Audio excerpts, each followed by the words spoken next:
आदरणीय अध्यक्ष जी, हम जानते हैं कि एनर्जी आज इकोनॉमी की रीढ़ है और ग्लोबल एनर्जी नीड्स को पूरा करने वाला एक बड़ा सोर्स वेस्ट एशिया है।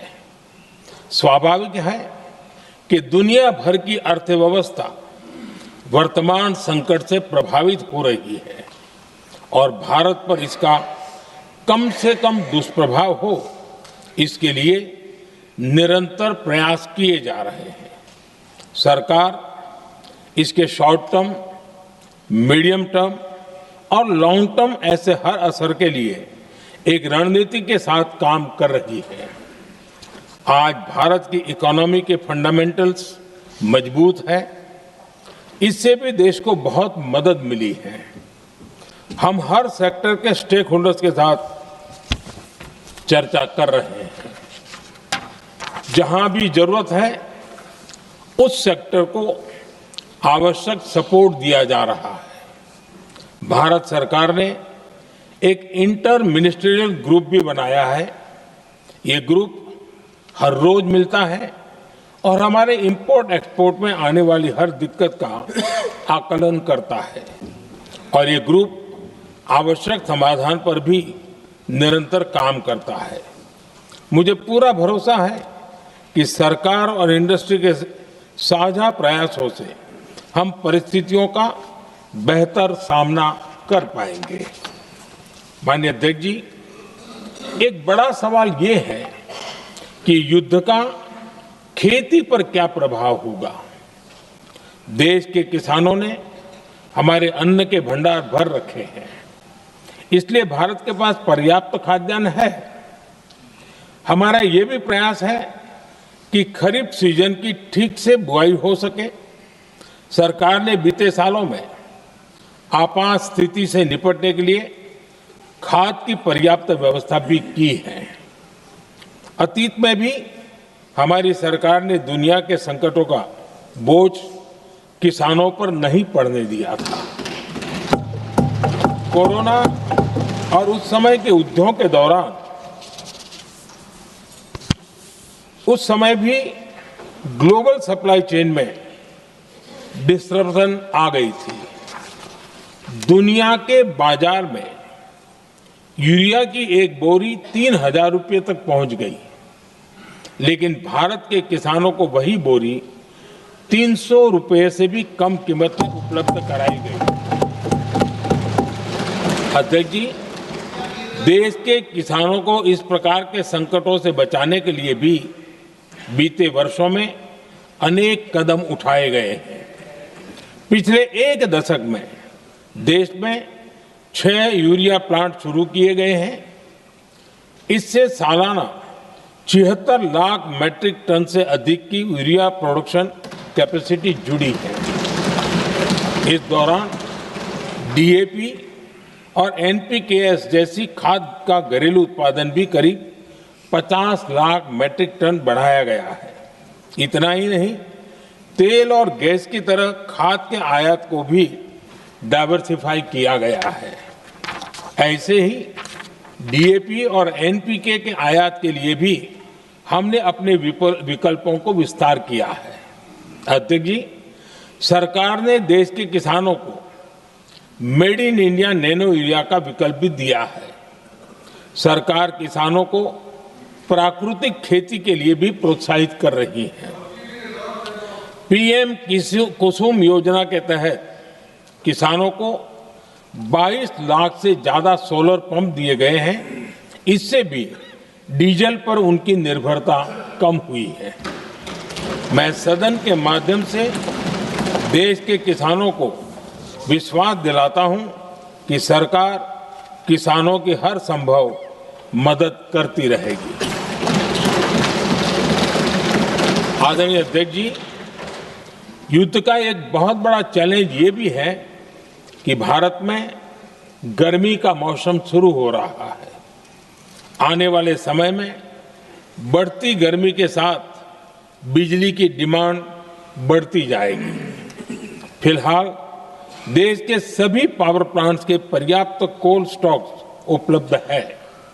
भारत ने लगातार दूसरे साल 100 करोड़ टन कोयला उत्पादन करने का रिकॉर्ड बनाया है। पावर जनरेशन से लेकर पावर सप्लाई तक के हमारे सभी सिस्टम की निरंतर मॉनिटरिंग भी की जा रही है और सरकार की तैयारियां उसको रिन्यूएबल एनर्जी से भी मदद मिली है। बीते दशक में रिन्यूएबल एनर्जी की तरफ देश ने बड़े कदम उठाए हैं। आज हमारी total installed power generation capacity का आधा हिस्सा रिन्यूएबल सोर्स से आता है। हमारी कुल रिन्यूएबल क्षमता आज 250 गीगावाट के ऐतिहासिक आंकड़े को पार कर गई है। बीते 11 वर्षों में देश ने अपनी सोलर पावर कैपेसिटी करीब 3 गीगावाट से बढ़ाकर 140 गीगावाट तक पहुंचाई है। बीते वर्षों में देश में करीब 40 लाख रूफटॉप सोलर लगे हैं। इसमें पीएम सूर्यघर मुफ्त बिजली योजना से भी लोगों को काफी मदद मिली है। गोवर्धन योजना के तहत देश में आज 200 कॉम्प्रेस्ड बायोगैस प्लांट भी काम करना शुरू कर चुके हैं। ये सारे प्रयास आज देश के बहुत काम आ रहे हैं। सरकार ने भविष्य की तैयारी और बढ़ाते हुए शांति एक्ट माध्यम से देश में न्यूक्लियर एनर्जी के उत्पादन को भी प्रोत्साहित किया है। कुछ ही दिन पहले small hydro power development scheme को भी हरी झंडी दी गई है, जिससे अगले 5 वर्षों में 1500 मेगावाट नई हाइड्रो पावर कैपेसिटी जोड़ी जाएगी। आदरणीय अध्यक्ष जी, जहां तक डिप्लोमेसी की बात है, भारत की भूमिका स्पष्ट है। शुरुआत से ही हमने इस संघर्ष को लेकर अपनी गहरी चिंता व्यक्त की है। मैंने स्वयं भी पश्चिम एशिया की सभी संबंधित नेताओं से बातचीत की है। मैंने सभी से तनाव को कम करने और इस संघर्ष को खत्म करने का आग्रह किया है। भारत ने नागरिकों, एनर्जी और ट्रांसपोर्ट से जुड़े इंफ्रास्ट्रक्चर पर हमलों का विरोध किया है। कमर्शियल जहाजों पर हमला और हॉर्मुज स्ट्रेट जैसे अंतर्राष्ट्रीय जलमार्ग में रुकावट अस्वीकार्य है। भारत डिप्लोमेसी के जरिए युद्ध के इस माहौल में भी भारतीय जहाजों के सुरक्षित आवागमन के लिए निरंतर प्रयास कर रहा है। अध्यक्ष महोदय, भारत हमेशा से ही मानवता के हित में और शांति के पक्ष में अपनी आवाज उठाता रहा है। मैं फिर कहूंगा कि बातचीत और कूटनीति ही इस समस्या का समाधान है। हमारे हर प्रयास तनाव को कम करने, इस संघर्ष को समाप्त करने के लिए है। इस युद्ध में किसी के भी जीवन पर संकट मानवता के हित में नहीं है। इसलिए भारत का प्रयास सभी पक्षों को जल्द से जल्द शांतिपूर्ण समाधान के लिए प्रोत्साहित करने का है। अध्यक्ष जी,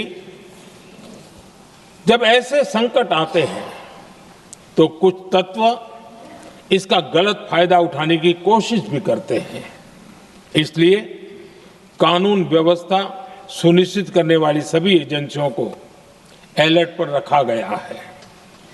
कोस्टल सिक्योरिटी हो, बॉर्डर सिक्योरिटी हो, साइबर सिक्योरिटी हो, स्ट्रेटेजिक इंस्टॉलेशंस हो, सबकी सुरक्षा को और मजबूत किया जा रहा है।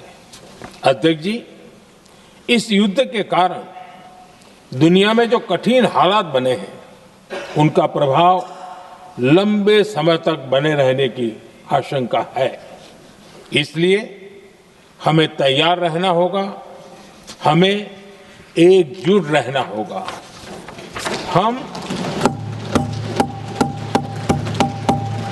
हम कोरोना के समय भी एकजुटता से ऐसी चुनौतियों का सामना कर चुके हैं।